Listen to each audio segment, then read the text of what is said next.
C'est le 14 mars que l'histoire a fini par éclater au grand jour.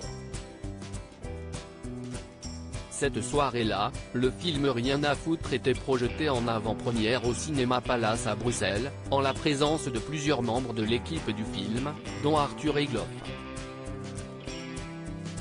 Dans le public, plusieurs femmes ont accusé le jeune comédien d'agression sexuelle.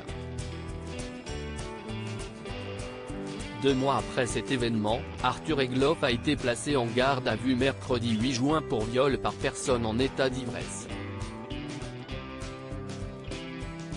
Ce placement faisait suite à une plainte déposée au début de l'année 2022. Dans Rien à foutre, où il figure aux côtés d'Adèle Exarchopoulos, il partage une scène de 7 minutes avec la célèbre actrice. À l'écran, les 2 personnages sont alcoolisés, sous l'emprise de drogue et font la fête. Arrive alors le moment où le personnage interprété par Arthur Egloff tente de se rapprocher de la jeune femme, qui lui refuse ce rapprochement en lui lançant « Enlève ta main ». Arthur Egloff accusé de viol par une amie de longue date. Cette scène est similaire aux faits décrits par la plaignante, qui est une vieille amie de lycée d'Arthur Egloff. Le 28 juillet 2017, la jeune Française était de passage à Bruxelles pour célébrer l'anniversaire d'un ami. Elle est rentrée chez le jeune comédien de 34 ans, vivant dans la capitale belge et ayant accepté de l'héberger pour la nuit. Alors qu'elle est en plein sommeil, la plaignante affirme avoir été réveillée en sursaut par une sensation de pénétration digitale imposée par Arthur Egloff. Après avoir repoussé son ami de longue date, la jeune femme affirme être sortie de la chambre pour rejoindre le salon, puis quitter le domicile au petit matin.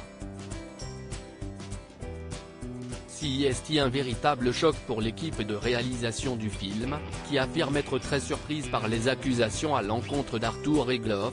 Ces comportements sont aux antipodes des règles instaurées sur le plateau, qui reposent sur le bien-être des comédiennes et comédiens, et le strict respect de leur consentement, ont-ils témoigné dans une interview accordée aux Parisiens.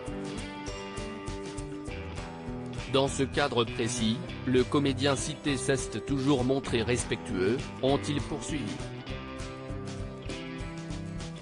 De son côté, Arthur Egloff nie ces accusations. Si le comédien a déclaré avoir tenté une approche, il affirme s'être arrêté dès que son ami le lui a demandé. Auprès du Parisien, Hector Lajoigny, l'avocat de l'accusé, a souligné la présomption d'innocence qui s'applique à son client qui dispose d'un casier judiciaire vierge. Les faits dénoncés ne sont absolument pas fondés. Preuve en est, le parquet a écarté la prétendue qualification de viol en moins de 48 heures, sans même déclencher l'ouverture d'une information judiciaire, a-t-il déclaré.